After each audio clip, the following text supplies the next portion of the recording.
अस्सलाम वालेकुम व्यूअर्स, एक नए प्रोग्राम एक नए वीडियो के साथ हाज़िर है आपका होस्ट अदील खालद।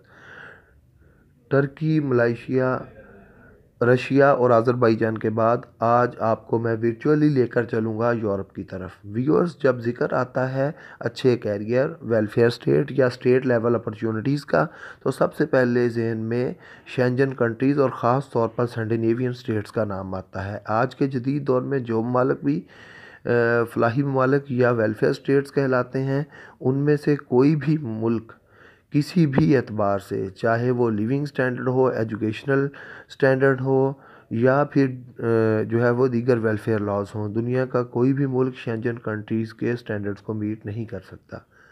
सब कॉन्टिनेंट का एक जुमला जो कि ज़ुबान ज़द-ए-आम है वो ये है कि रियासत शहरियों की माँ होती है, लेकिन ये जुमला शेंजन कंट्रीज़ ख़ास तौर पर स्कैंडिनेवियन कंट्रीज़ पर पूरा उतरता है, क्योंकि ये वो ममालिक हैं जहाँ ये गवर्नमेंट समझती हैं कि मुफ्त तालीम रूए ज़मीन पर बसने वाले हर इंसान का बुनियादी हक है। और यूरोपियन यूनियन के स्कैंडिनेवियन कंट्रीज़ हर साल लाखों इंटरनेशनल स्टूडेंट्स को अपनी यूनिवर्सिटीज़ में मुफ्त तालीम के लिए एडमिशन देते हैं। नॉर्वे, स्वीडन, डेनमार्क, फिनलैंड और सेंट्रल यूरोप में से इटली, ये वो ममालिक हैं जहाँ हर शोबा ज़िंदगी में एजुकेशनल फ़ीस स्टेट स्पॉन्सर्ड होती है, यानी स्टूडेंट्स को कोई फ़ीस अदा नहीं करना पड़ती, बल्कि बहुत सारे तालीमी अदारे उनके बाकी अखराजात के लिए 10,000 यूरो यानी तकरीबन 20 लाख पाकिस्तानी रुपए तक का स्कॉलरशिप भी देते हैं। और तालीम मुकम्मल करने के बाद इन स्टूडेंट्स के पास दोनों ऑप्शंस होती हैं, यानी वो अपने अपने ममालिक को वापस भी लौट सकते हैं, और अगर वो तालीम हासिल करने के बाद यहीं सेटल होना चाहें तो उन्हें 1 से 1.5 साल तक का जॉब सर्च वीज़ा भी दिया जाता है, जो कि शेंजन वीज़ा होने की वजह से स्टूडेंट को इस काबिल बनाता है कि वो 27 शेंजन कंट्रीज़ में से जहाँ चाहें बिला रुकावट जाकर जॉब सर्च कर सकते हैं। और एम्प्लॉयमेंट वीज़ा हासिल करने के बाद 2 से 3 साल के अंदर सिटीजनशिप या परमानेंट रेजिडेंस के एलिजिबल भी हो जाते हैं।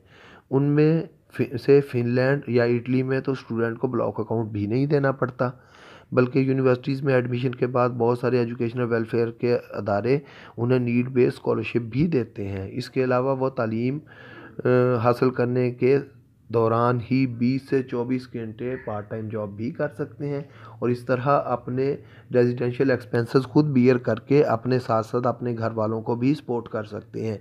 यही वजह है कि दुनिया भर के स्टूडेंट्स अपने कैरियर के लिए जब ख्वाब देखते हैं तो उनमें सर फहरिस्त शेंजन कंट्रीज़ और ख़ास तौर पर स्कैंडिनेवियन कंट्रीज़ होते हैं। लेकिन आज मैं स्कैंडिनेवियन कंट्रीज़ पे स्टार्ट नहीं लूँगा, बल्कि शुरू करूँगा मैं सेंट्रल यूरोप के कंट्री इटली से, जहाँ बैचलर डिग्री प्रोग्राम 3 साल और मास्टर्स डिग्री प्रोग्राम 2 साल का होता है। इटली में तालीमी साल अक्टूबर में शुरू होता है, लेकिन इसके एडमिशन्स जन और फेब में ही स्टार्ट हो जाते हैं। इटली की मशहूर यूनिवर्सिटीज़ में university of Florence, university of Sapienza Rome, Milan university, Bologna university, university of Venus और मेसिना यूनिवर्सिटी शामिल हैं। इसके अलावा भी अगर आप उनके एजुकेशनल पोर्टल पे देखें तो आपको सैकड़ों यूनिवर्सिटीज़ मिलेंगी जो कि जिनकी फ़ी जो है वो स्टेट स्पॉन्सर्ड होती है। ये यूनिवर्सिटी मेरिट बेस्ड स्कॉलरशिप देने के अलावा हर तलबा व तालिबात को नीड बेस्ड स्कॉलरशिप भी देते हैं। मसलन लेजियो डिस्को स्कॉलरशिप, जिसमें अप्लाई करने के लिए FBR से लो इनकम सर्टिफिकेट देना पड़ता है, जिसमें स्टूडेंट को प्रूव करना होता है कि उनकी फैमिली इनकम 1,000 यूरो यानी 2 लाख पाकिस्तानी रुपए से कम है। इस सर्टिफिकेट के अलावा स्टूडेंट को अपने स्पॉन्सर यानी पेरेंट्स का प्रॉपर्टी सर्टिफिकेट भी देना होता है, जो कि आम तौर पर पाकिस्तान में आपके इलाके का तहसीलदार जारी करता है।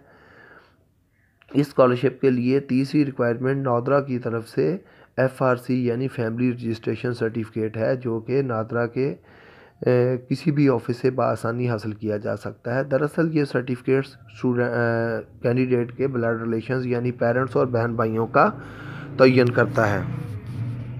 ये तीनों documents ministry of foreign affair से वेरीफाइड होने चाहिए। ये तीनों डॉक्यूमेंट्स स्टूडेंट ने इटली का वीज़ा हासिल करने के बाद वहाँ पहुँचकर जमा करवाने होते हैं। इसके अलावा इनमें से एक डॉक्यूमेंट यानी FRC की कॉपी तो वीज़ा फ़ाइल के लिए भी एम्बेसी की रिक्वायरमेंट्स में शामिल है, और ये आपने मिनिस्ट्री ऑफ फॉरेन अफेयर से अटैच करवा कर वीज़ा फ़ाइल में अटैच करनी होती है। नाज़रीन, आपने एडमिशन प्रोसेस कैसे शुरू करना है, उसके लिए क्या क्या रिक्वायरमेंट्स होती हैं, ये मैं आपसे डिटेल में डिस्कस करूंगा अगले प्रोग्राम में। व्यूअर्स, मेरे इस चैनल का मकसद स्टूडेंट्स में यानी तलबा और तालबात में इतनी एजुकेशनल अवेयरनेस देना है कि वो अपने एजुकेशनल डेस्टिनेशन का पूरे कॉन्फिडेंस के साथ इंतखाब कर सकें। जिन व्यूअर्स ने अभी तक मेरे चैनल को सब्सक्राइब नहीं किया, उनसे गुजारिश है कि वो ये चैनल सब्सक्राइब कर लें और लाइक करने के साथ साथ शेयर भी करें। एजुकेशनल अवेयरनेस के प्रोग्राम तमाम तलबा और तालिबात तक पहुंच सकें, उसके लिए मेरी आपसे अपील है कि इस चैनल को, इस प्रोग्राम को जारी रखने में मेरी मदद करें। अगले प्रोग्राम में इटली के एडमिशन प्रोसेस से लेकर वीज़ा फ़ाइल की प्रिपरेशन तक सारे स्टेप्स का मैं बहुत डिटेल में डिस्कस करूंगा। अपने होस्ट अदील खालिद को इजाज़त दीजिएगा। अपना फ़ीडबैक ज़रूर दें।